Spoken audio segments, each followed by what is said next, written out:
قصه مرا به یاد دوران کودکی مندازم. بابیم از یک سنگ گپ میزد، از یک سنگ جادویی افسانوی. میگفت هر وقت که سنگ پیدا کردی دب شروید بان، برش تمام دردا و رازا و اسرارت بگو. سنگ گوشت میکنه. تمام او چیزایی که هیچ وقت جرأت نکردی به کس بگوی به او میگی و میگی به اسرارت گوش میده، کل چیزا را میشنوه.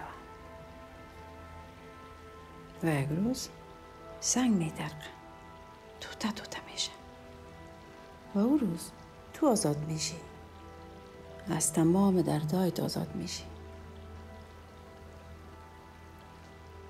نامش چیست؟ نام سنگ؟ سنگ صبور.